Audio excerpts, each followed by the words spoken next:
So, thank you all for being here. Hopefully everybody's having a really good time here at Retropalooza Houston. Everybody having a good time? Awesome. Well, who here is familiar with the My Retro Life channel? Almost everybody. You don't.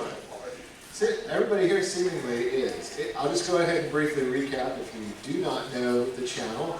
My channel really kind of focuses, it's a retro gaming channel, and it's mainly focused on the storytelling and documentary nature of all these old home movie clips that I have in a giant library of home video that was recorded by my dad back in the late 80s, throughout the 90s, and even into the aughts. There's just so much footage, and I still have not told the entire story, so we're still plugging away. It's been a while. The channel's been through a lot of different incarnations over the years. Really, the most recent incarnation, after coming back to YouTube from a break from it, really has been the most successful, and it's been really awesome. We've had some videos really take off, and no doubt some of you probably heard about the channel through that. So thank you for being here. Thank you for watching the videos. And I actually, for this panel, I wanted to do a Q&A if anybody has questions, but we're going to save that to the end, or really till after this clip I want to show you. Usually when I do a convention, I'll do a panel and I'll bring along with me some unreleased footage from the home movie archive that is going to make its way into an upcoming episode. In the past, sometimes it's been actually a brand new episode, like completed, and you guys get to be the first ones to watch it, but I did not have time to finish this video. This is the next, what I call like the main series of My Retro Life, which is where I kind of narrate over the old home movie clips in a very Wonder Years, Goldberg style of filmmaking, but it's all documentary and it's all real. It all really happened, and it's all the old home movies I grew up watching that my dad would record. It's crazy to me when I think back about how I used to watch these clips that you see on My Retro Life. I actually used to watch these clips for fun when I was a kid growing up, like in between like watching Star Wars and stuff like that. I would tell my dad, hey, can we put on the home movie from 1990 New York trip, sort of thing. And the way he filmed these home movie clips was so entertaining to me, even when I was a kid. And I've heard people say that too, like, oh wow, your dad like really filmed everything really well, and it's not just like the kind of shaky cam in the corner. He was very intentional with his shots, his cinematography, and that's because he was an independent filmmaker actually back in the 80s and 90s, and so he kind of injected that into the home movies. And so, it's crazy to me. It's crazy to me that like this stuff is being viewed by so many people now. And he passed away years ago. He passed away in 2007. So the whole series is really a tribute to him, and it started off that way. But what's so remarkable, and I've said this many times at different conventions and different panels, what's so remarkable to me is that even though this is something so personal to me, it's actually become something that other people somehow, and yourself, somehow relate to. I've heard this comment so many times. People come up to me and tell me, like, it's weird that they're able to relate to my family and my family's home movies and these experiences. Whether it be an aunt or an uncle that bought somebody a game as a surprise present or a birthday gift or Christmas, somehow everybody's somehow being connected through the videos, and it's so cool to see. So yeah, again, thank you all for being here. Thank you for being a part of, really, everybody who watches, every fan of the show. I always say this to people like on the live streams and stuff. Y'all are a part of this. Like, y'all are part of what has made this project such just a great, awesome experience for me and my family. And so yeah, thank you. And on that note, let's go ahead and we'll debut some new footage from the new episode coming out. I don't know when this is coming out exactly. It's still kind of in the production phase. There might be a video or two that comes out before this one actually airs. But to set this up, this is going to be a My Retro Life episode that's all about X-Men and the X-Men games. In particular, X-Men Children of the Atom on the Sega Saturn. And I held back. I did my Sega Saturn episode a while back, And I held back from showing any footage really from this clip because I knew that I'm going to turn this into an entire story that I need to talk about because it was such a surprise getting, there it is, he's holding it. Hey, look at that. He's holding the game. X-Men Children of the Atom. So my buddy Brian and I, we had both, just like within the last few weeks before this clip was shot, we had played the game in the arcade. Actually, we played it, I've talked to him about this, we played it leaving a movie, and so I'm from Houston, native to Houston, and there was a Lowe's theater off of 59 in kind of like the A-Leaf area, like 59 in West Airport kind of area of town. And we used to live in that area, and so that was our local movie theater for quite some time. But we were leaving one of the movies in 1996, and X-Men Children of the Atom was there, and it just caught our eyes. The arcade, many people were playing it, and we ended up playing that. We asked our, I guess it's my parents that brought us, we asked for some quarters, and we scrounged about and got any kind of change we could. And we played that game for maybe like 30 minutes or so, and then we had to leave. But it was all we could talk about for the longest time, because we loved X-Men, we loved the animated series, and I couldn't believe that like this game had so well captured what X-Men was for us kids growing up in the 90s. And, it was just such a magical game. Well, my dad and my mom, because my mom's always part of this too, even though my dad was like the brainchild behind the games. They surprised me in 1996, my birthday. It's like the last gift they gave me. I actually held back on actually saying, in the storytelling, when I tell the story in the full video, I will say that this is like the extra surprise gift that it's insane. You'll no doubt notice there's like so many things on birthdays and Christmases. It was just crazy that, you know, my dad loved games so much, so that's why we owned so many, because like, not only I was definitely being spoiled. I was definitely being spoiled, not spoiled rotten. I tell people this. I think I just told you, AC, that earlier. I wasn't spoiled rotten, but I was spoiled. But I was taught to appreciate everything, and I never took it all for granted. And I really always did appreciate the childhood my parents gave me. And so this was a major surprise. I'm not in the clip. I'm not going to show the actual surprise part of it. We'll save that for the full episode when it comes out. But it'll be like the aftermath of that, and then a little bit onward. So this is kind of a little bit of a tease of the episode. It's about 3.5 minutes long or something like that, but give you an idea of what's coming on my retro life. And it's incredible. What can I say? See, that's why I got you right, because I knew this wasn't going to come in. I figured, what the heck, I'll give it to you both. Because they're both great. Well, let's play it. All right, let's play it. Let's play it. Alright, guys, I'm going. You guys in shock? We are.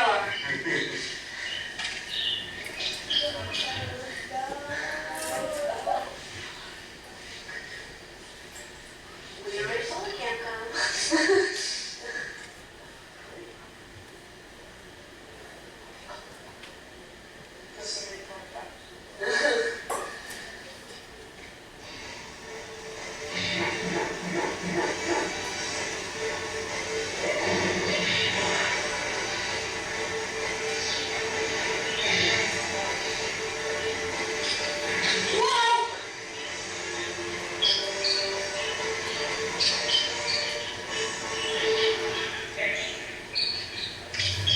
How's it look, guys?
What's funny is that I said I don't like Morph. If you could hear it clearer, I actually said he doesn't walk that good. And I'm like, when I watched the clip back, I was like, what was I thinking? Like, does it walk good? Is that a reason to not like a character? So funny, but yeah. Thank you guys for checking that out. That's gonna be a really fun one to do because I just, you know, I loved X-Men growing up. It's one of my favorite cartoons, and just it's gonna be really fun looking through that one and telling the story. But, you know, it's funny because, excuse me, that episode of the longer story of that is that during that birthday, I also got those old VHS tapes for X-Men that were around back in the day. But this was the Burger King Kids Club version. Like, I think my dad found it at Half Price Books or something back then.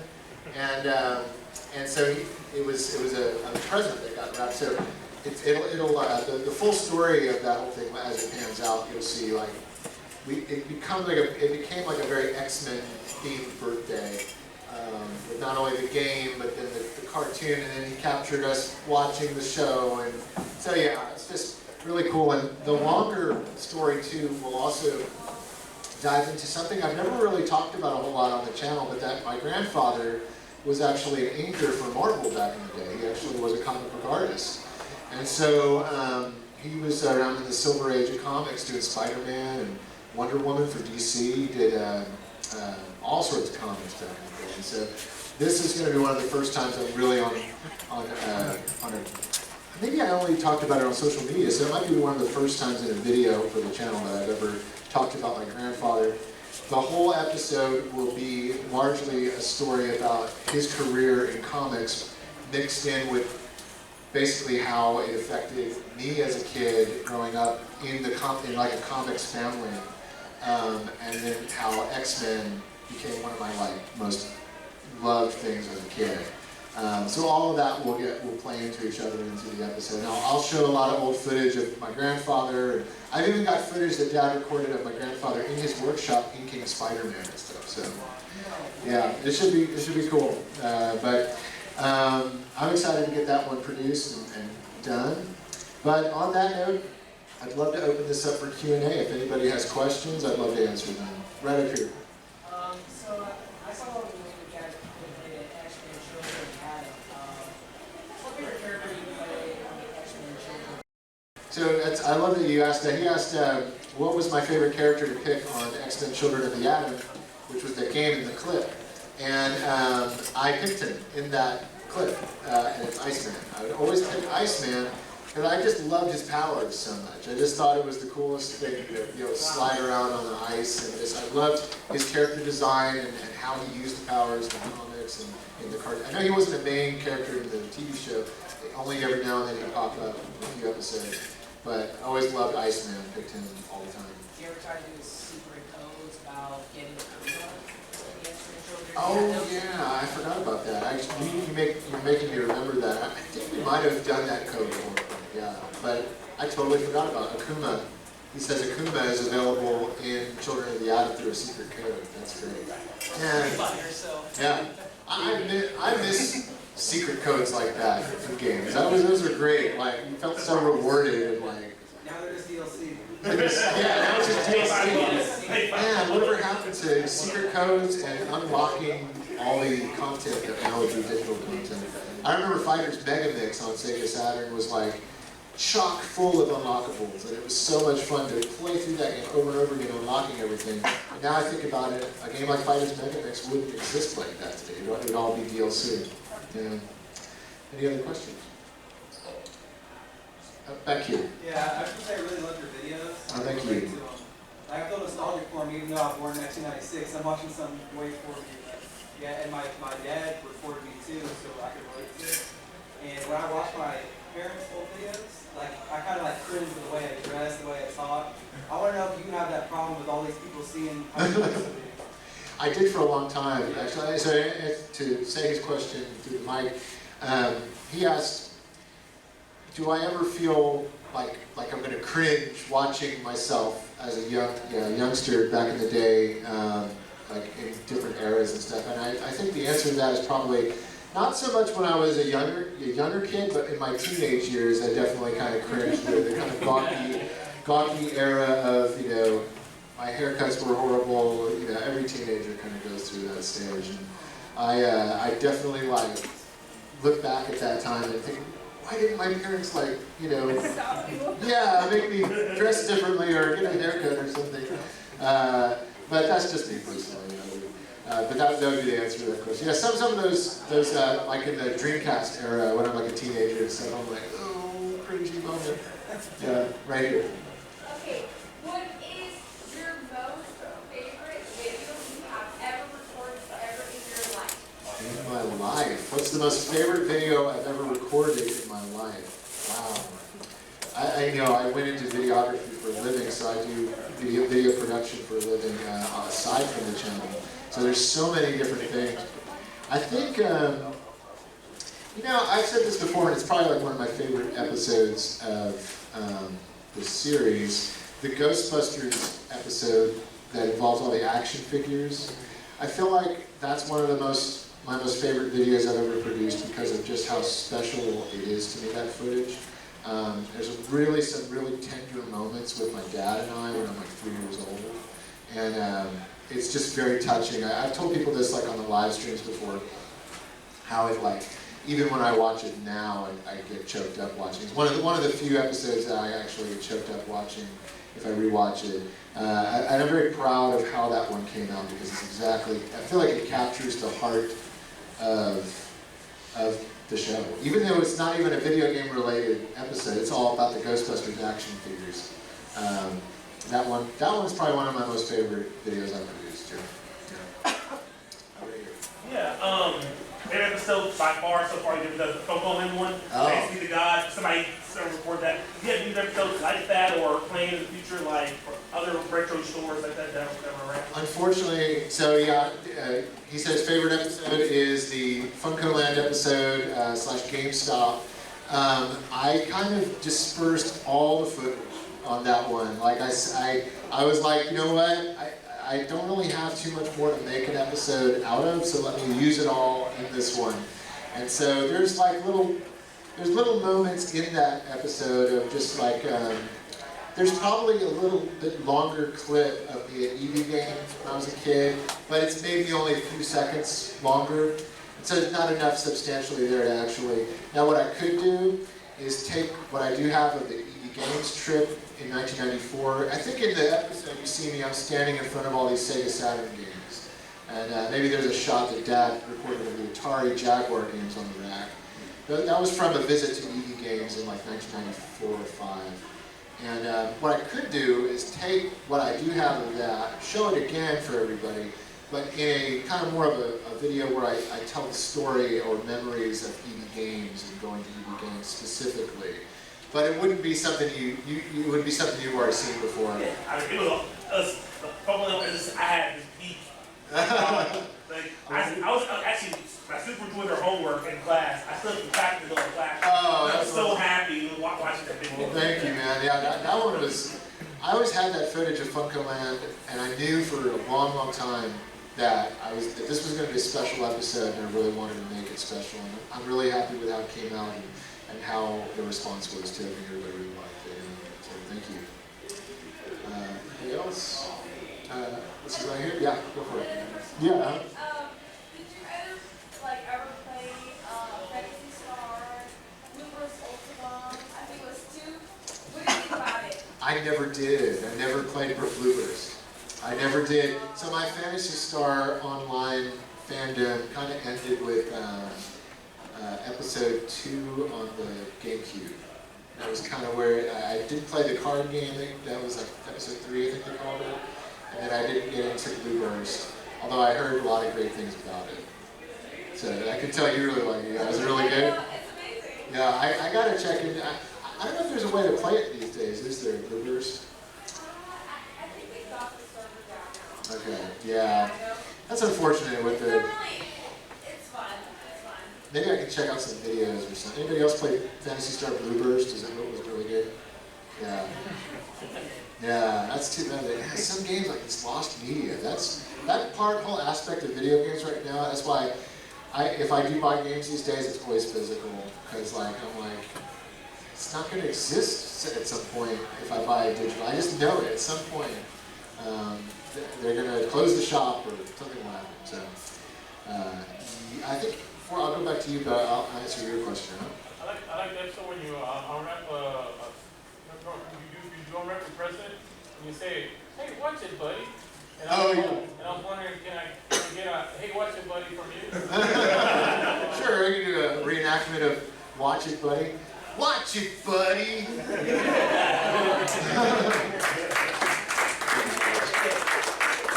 Yeah, it's so funny because that was to elaborate on that was a running gag in my family after that home video was recorded of me saying "Watch it, buddy." It became a thing in our household to quote that actually. So that's why it was so special to me, that line, that I put it in the intro to all the My Retro Life episodes, that "Watch it, buddy," because it was like, look, if I ever had a tagline growing up, it should be "Watch it, buddy," because that was the one we always quoted to each other. So, and it did. It caught on. Everybody loves it. When I do live streams, people are always saying "Watch it, buddy" and stuff like that. So it's yeah, I should do some shirts. Yeah, I should do some "Watch it, buddy" shirts. Some extra merch. Like a meme, right? An old school meme. Yeah, "Watch it, buddy." And well, isn't that true of everybody? Everybody had these frustrating moments playing games back in the day. We probably all said something like that to the video game. Yeah. Yeah, right. Okay, so my question is, when I saw when you were on the Sega Dreamcast, you played Marvel vs. Capcom. First one, what are your favorite Marvel vs. Capcom characters you've played good as? So my favorite Marvel vs. Capcom characters that I played good as would probably be Spider-Man. Spider-Man and Ryu were often teamed up for me. Those were my dream team when it came to Marvel vs. Capcom. Wolverine too. You ever played Marvel vs. Capcom 2? I loved Marvel vs. Capcom 2. It was huge. I loved it. So still to this day, it's incredible. Love it. What do you think of X-Men on the SNES? Mutant Apocalypse? I like that you brought that up. X-Men Mutant Apocalypse on the Super Nintendo will be a part of the new episode coming out. Because there's footage of that too. That's why I wanted to do an X-Men video, an X-Men episode, because I have a lot of X-Men related footage. It's actually kind of crazy. As I'm coming through the home video archive, that's kind of how I form these videos, and I know how to do the story. As far as I see throughout the years everything that Dad captured, and I can kind of pinpoint then, okay, well there's X-Men Mutant Apocalypse footage from 1994 on Super Nintendo. Well, there's also X-Men Children of the Atom footage, well, I could combine those really and tell a larger story of my love of X-Men through that. And the same kind of thing happened in episode, I'm trying to remember which one. There's certain episodes where just knowing what I have within the video library, I can pull together a full episode. And it's cool because for me, just as somebody producing the video, it's super special because it's autobiographical, but at the same time, I'm able to like pull from like different years in my life to tell this like story, this longer story, and that is really cool. So I'm always looking for stuff like that. Yeah, always looking for like, okay, X-Men here, X-Men there, this year, let's put them all together and do a video. Any other questions? Right over here. Yeah, I'm interested in how you keep like coming out with videos, because I would think that you would have only a somewhat amount to be able to make videos out of videos. I'm curious, do you have like a series finale in your head? Like, is there like a video you plan to file on? Yeah, there is a series, he goes, is there a series finale that you have planned in your head? He knows that it's finite, you know, the amount of footage that I have. And there is a series finale in my head. It's gonna be an emotional one when it happens. And so, heads up everybody. But, you know, yeah, it'll be, you know, actually I've said this before at panels. Part of the reason why it's so hard to, or not, I should say, yeah, it is hard, to continue to release it at a regular pace. There's a couple of reasons. A, I'll run out of the footage, and I mean, I'll continue making content even when I run out of footage. And I've got lots of other stories to tell that weren't even captured on tape. Tons. So it won't be an end to content on the channel, but it'll be a moment of like, really, it'll be hard. It'll be like closing a chapter on my life in some way. Because like everybody knows, or most should know, Dad passed away years ago, so the whole thing's a tribute to him. It's like, let me slow down on this a little bit because I don't want it to end. You know, when I do this series, it's like part of him is kind of in it, and he's kind of like he's still with us in a way. You know, if I'm being honest. So it's going to be very hard. It's going to be very hard to produce that last episode, but it will happen. We're getting there. It's there's probably about 14 main series episodes to still do of the main series. And when I say main series, that's the ones that are narrated, kind of where I narrate over it, like the Goldberg style or the Wonder Years style, telling the story in that format. There's been other videos on the channel where maybe I don't have a ton of footage, but I'll sit there and I'll talk to the camera and tell a story. Like most recently, the Chip and Dale Rescue Rangers video I put out about buying the game back in the day and my mom getting upset about it. Like I didn't have footage of that actually happening, but what I did have was a shot of the place where I bought the game, where we bought the game, G&G, in, is Gary here? Or Carrie, sorry, Carrie. No, he stepped out, okay. A friend of mine, he actually used to work at that store. He told me later, he goes, I worked at that store, Tyler. I was like, what? Are you kidding me? It was in the Westwood Mall, which is no longer around. Who remembers the Westwood Mall? Anybody? Okay, yeah. Okay, yep. It was in Southwest Houston. And, but so that episode, you know, I had this great story to tell that I remembered of those days and that time and that occasion, but I didn't have the footage to really show. So what I was able to do through the storytelling of it all was tell the story, but use some moments of footage that Dad caught that were maybe human expressions of like me looking at the camera confused, or my mom looking a certain way, and kind of tell this story with that footage to just help guide the narrative, basically, to help people understand the emotion behind it all and stuff. So that one, there'll be a lot of other episodes like that where I won't necessarily have the footage of it actually happening, but because Dad recorded so much footage throughout the years, I mean, there's so much non-gaming related footage, you gotta imagine, because he just captured so much home video of just the family and everything. So I'm able to pull certain moments like that within even the non-gaming related home movies and help tell the story that way. think I might have rambled a little bit there. Any other questions? Right back here, huh? I saw the Chrono Trigger in that video. I couldn't help but notice it. So what were your thoughts during that time of that game? Chrono Trigger, did you see Chrono Trigger? Was it? It was sitting there, the cartridge was sitting there on the table next to the game. Because I didn't own Chrono Trigger. I think that might have been, was maybe my buddy Brian, maybe had brought it over. And, okay, there we go. He maybe had brought it over to show me if he saw it there. I actually didn't notice it. I have to really look at that again. But I never played Chrono Trigger back in the day. It's actually a game that I tell people, like, I'm shocked that I've never played it. I've never played Chrono Trigger. I've only seen clips and stuff of it. Of course, it's legendary. I can't believe it. Any other questions?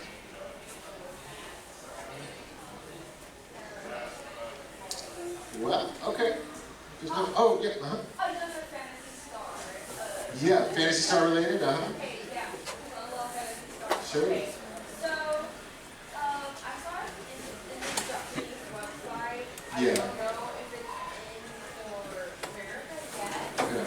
but they made something Restaurant 2, like this other version. But is it coming online? Like, Oh, Fantasy Star Online 2, like the actual. no, for Switch.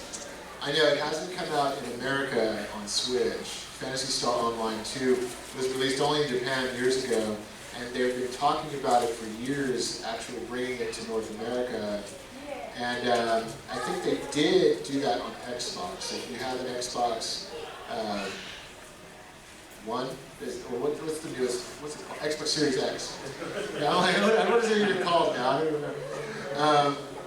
You can do like cloud gaming with it. It's like a cloud gaming thing. So you don't actually buy it and own it. Here, I don't know. It's cloud gaming. I don't know. What are these kids doing these days? But anyway. Yeah. What are you and your daughter playing right now? I know you're collecting with her now. You got your own collection. You're working with her now.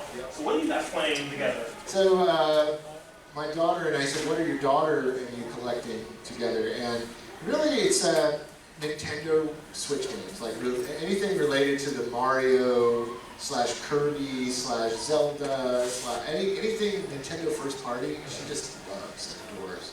And so that's the type of stuff we're collecting. Even if I find like older titles, we'll try to find like the Wii. I say older. For older now for me, collecting with her is like Wii and 3DS. You know, so. But so I'll collect those with her, and collecting hasn't quite caught on with her yet. And I think it will maybe in the next few years. She's 7. I remember I was more around the age of 8 when it really started to take hold. So I hopefully she has more and more questions about like the channel. She understands me being a YouTuber and stuff. Like she thinks it's really cool. So that's awesome. I've already checked that box. My daughter thinks one of the jobs I have is cool. So right here. Hey, what is your favorite Sega Genesis game? My favorite Sega Genesis game. I've always told people it's Shinobi 3. That's like the one I always go to. And some of the purists are like, it's not Revenge of Shinobi. They're like, how could it's sacrilege? I have some friends who are like, how could you pick Shinobi 3 over Revenge of Shinobi? And I'm like, well, I don't know. It's just a better game. It's just a better game. I'm sorry. I think it's better. I think it visually is stunning. Some of the ideas that they had, I feel like the control is better. I mean, that second stage in Shinobi 3 where you're riding the horse is breathtaking. I mean, even when I was a kid thinking it was amazing. And I would just sit there in a moment before the gameplay actually started and just take in what I was looking at. Like, there's this ninja riding a horse with this beautiful parallax scrolling in the back. It looked like a painting.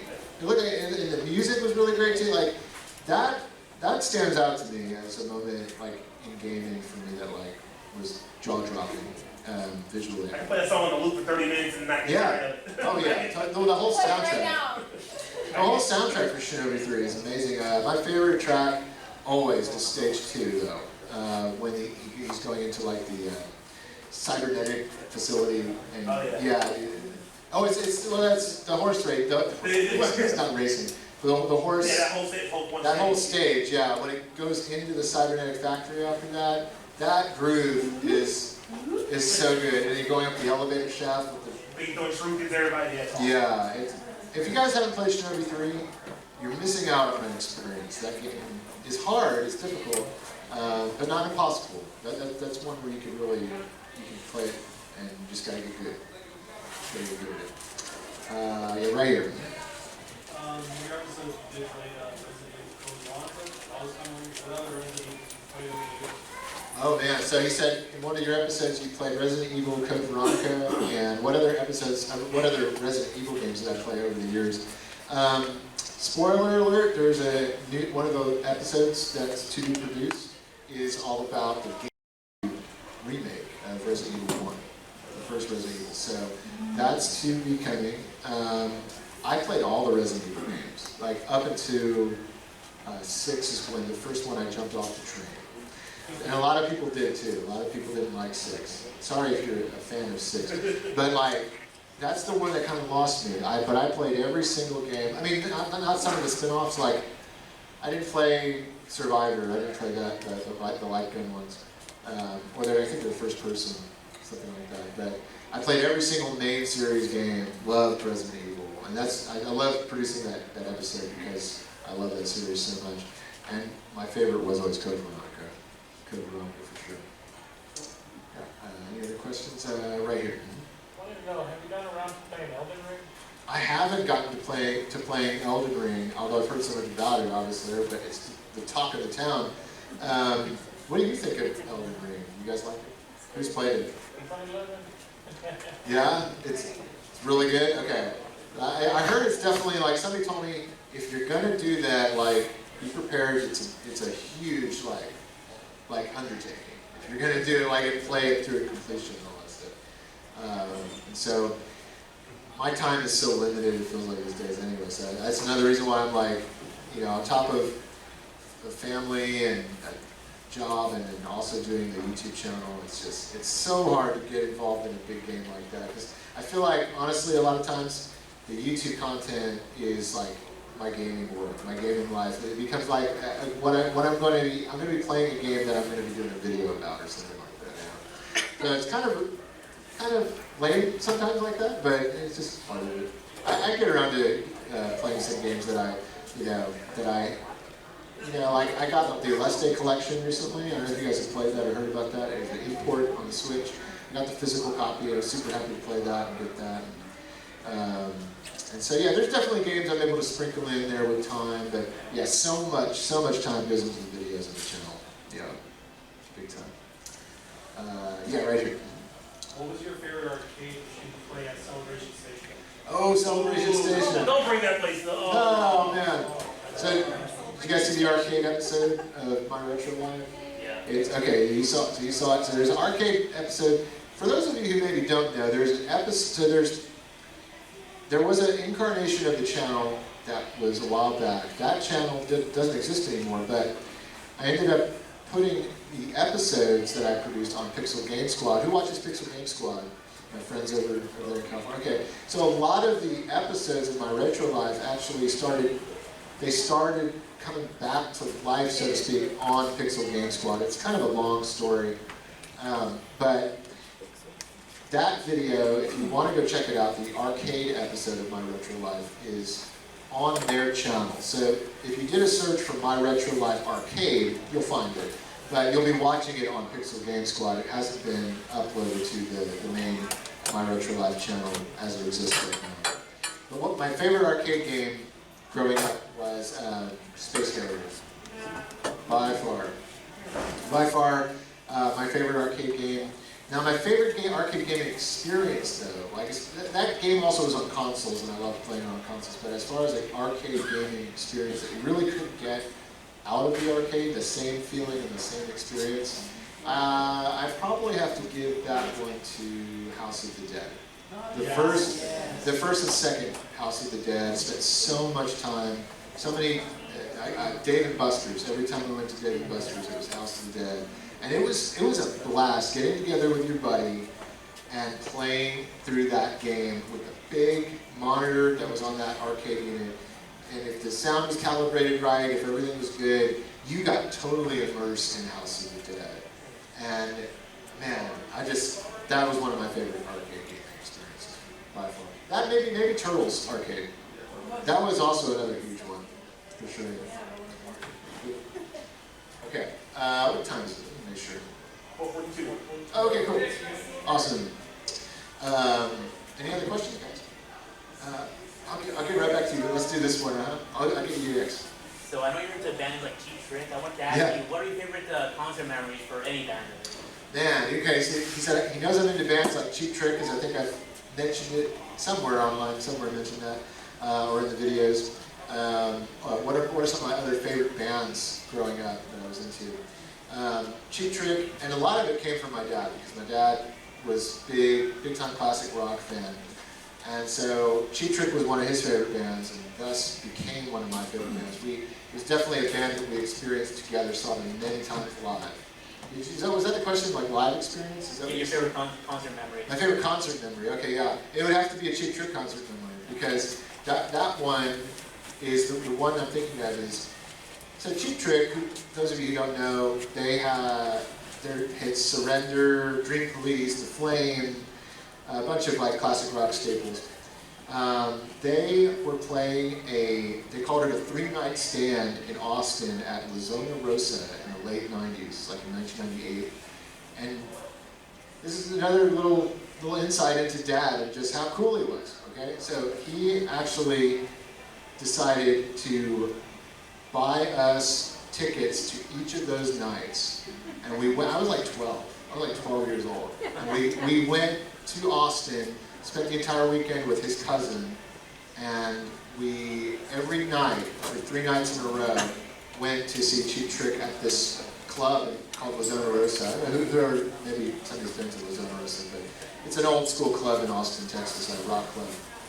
And it was just amazing. They played their first 3 albums on each night. So the first night was the first album, the second night was the second album, the third night was the third album. And it was just incredible for me as a fan and just the experience with him. It was just super good. That, I'll say another one, because this one's really cool. He used to work in marketing, did commercials and stuff, and knew a lot of people in radio. And so he was able to get, this might be the best one actually. So you guys know the band No Doubt, right? Of course, everybody. I don't know, maybe some younger people in here who don't remember No Doubt, or don't know them. But at the height of No Doubt's fame, like 1997 or 8, maybe it's somewhere around there. Tragic Kingdom album was out, Don't Speak, all over the radio, Spiderweb, Just a Girl, and everybody loved them at that point. They were huge.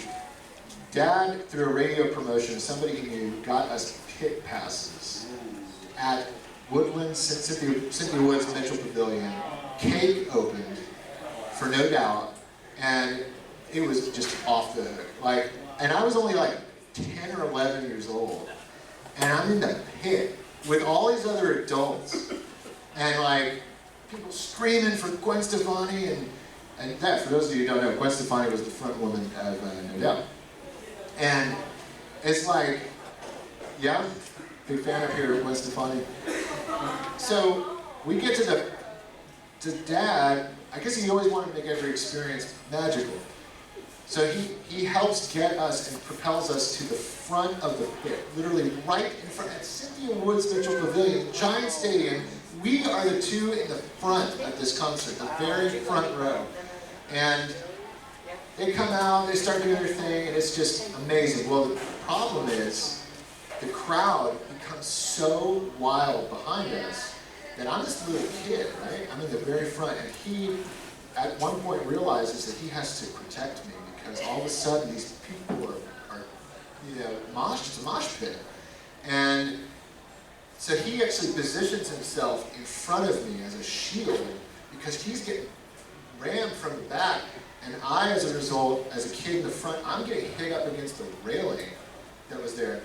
He starts screaming, like yelling, hey, hey, hey! He starts pointing down.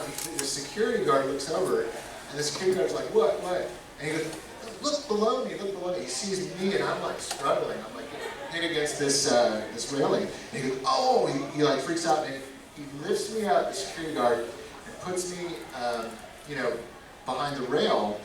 And then we proceed, he walks me back to the side of the stage and my dad joins me. We then proceed to watch the rest of that concert from the side stage, literally on the stage with the band, like on the side. And it was just crazy. I didn't get to meet them though. I didn't get to meet them. But I'll never, that's probably the best, most amazing concert memory. Yeah. Crazy.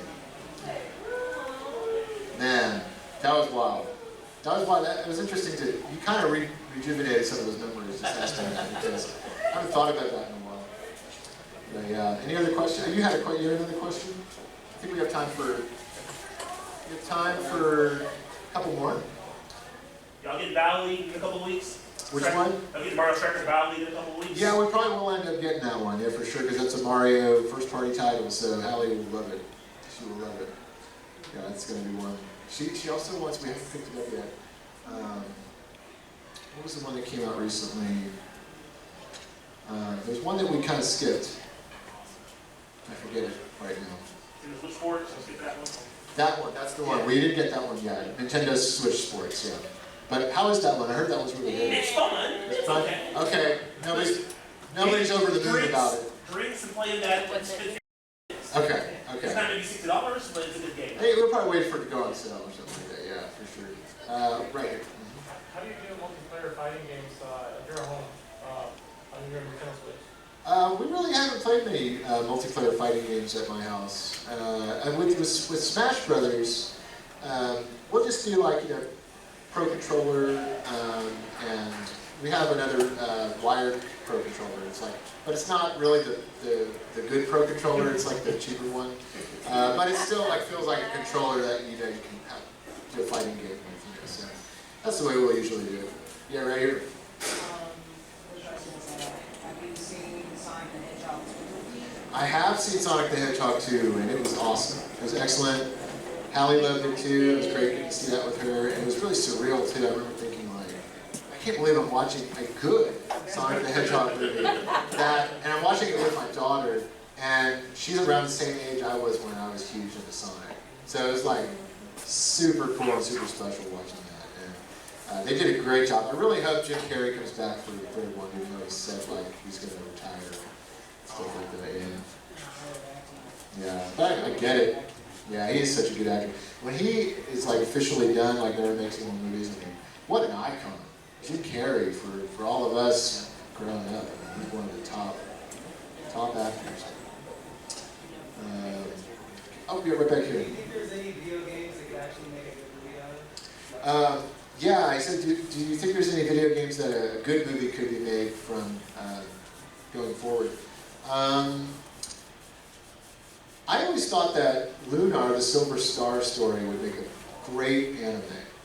Like, take what they already did in the working designs anime, like the complete version, which they revamped all the cinematics and stuff, and flesh out the story of Lunar more. I mean, all the fans of that game crave for a sequel, like a true sequel. It's like, if you don't do an actual sequel, why not an anime? Why not some sort of movie or TV series based in that world? I think it's too old now, the IP. I don't know if anybody's going to do anything with it. Maybe a remaster would be great, or a re-release of the first two games in like a collection would be awesome. I actually don't know why Lunar has not been touched in so many years. Like, there hasn't been a new entry into that series. It blows my mind. But I love the story of Lunar, and I've always thought, actually I remember back in the day as a kid thinking, this could be like a great Disney movie, like a great Disney animated movie, the storyline here. I'm trying to think of like the movies that were out around that time that made me think that. You know, you had a lot. Page Master, yeah, you know. I always felt like it could be a great animated movie. Anyway, yeah.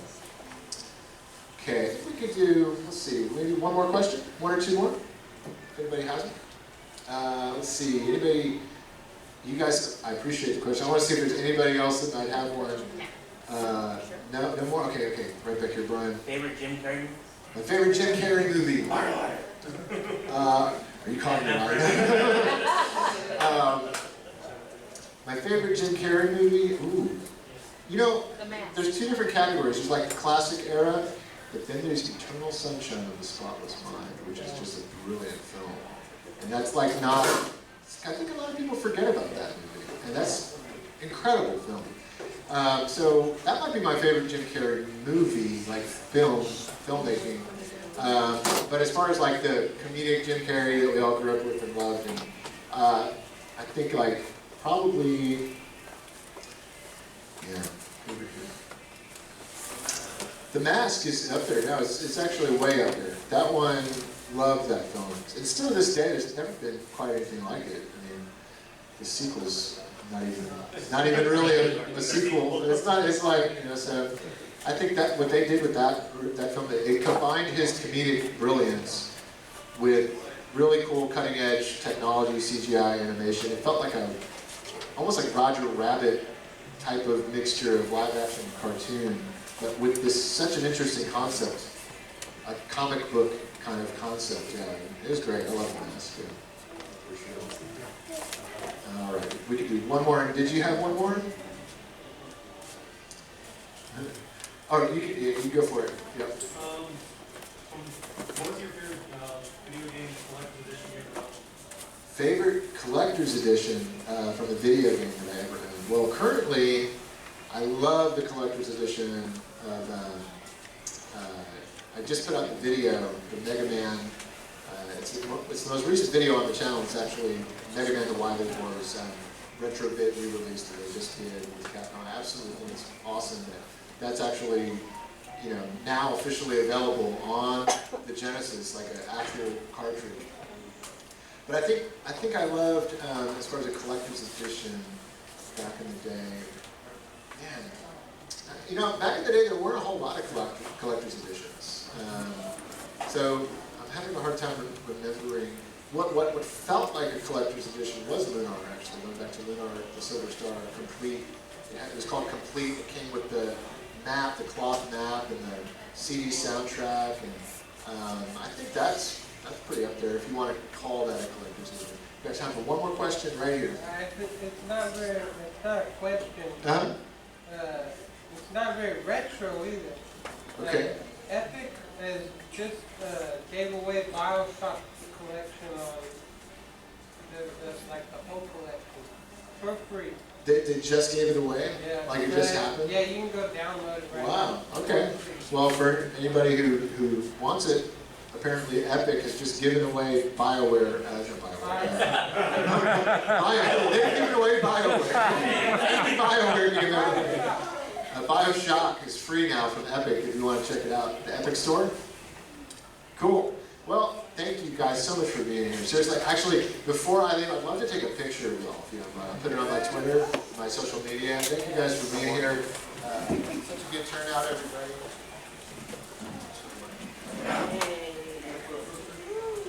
Yeah, good filter. Filter. Gotta work the angles right, man. All right, everybody. All right. Big smiles or throw your hands up or something. Thank you guys so much for being here.